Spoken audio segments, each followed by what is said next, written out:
来继续看这件，实在互诈骗集团骗甲真惨。先是伫交朋友的网站，互骗钱、骗感情，骗走50多万。唔敢甲朋友讲，唔敢甲厝内底的人讲，都甲你上网去找法律辅助的服务。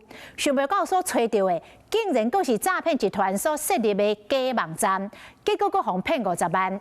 这位受骗的女性决定徛出来讲家己的经验，呼吁大家提高警觉，唔通丢掉。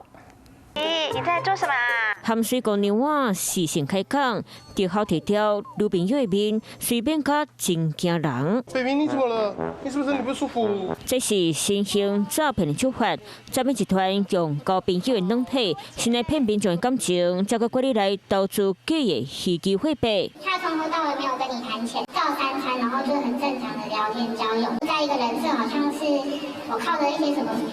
投资啊，还是交易，然后让自己生活过得挺好的。被害者来讲出其惨痛经验，当时是伫咧耍交朋友开讲的 app， 叫诈骗集团争到机会，先骗伊的感情，再个讲要来谈投资，互欺骗50多万，才发觉无对当。更加惨的是，想要伫咧网络找做法律辅助协助，佮一摆拄到变神啊！你也不知道怎么去跟你的朋友开口，你更不可能去跟。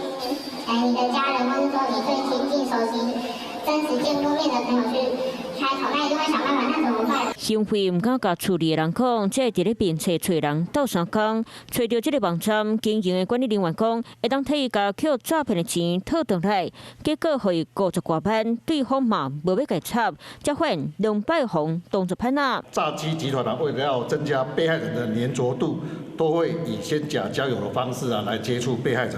警察统计，12月台中市诈欺案有1960件，是落到第2关。被害者财务损失就112亿6000万。手法上多就是投资诈骗，包含交朋友诈骗592件，骗8点900亿，甚至阁有假法律辅助网站。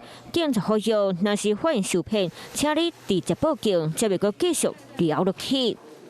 Hello， 我是张新文。想要抢先掌握最及时的新闻资讯吗？赶快订阅、按赞、开启小铃铛，锁定华视新闻 YouTube 频道。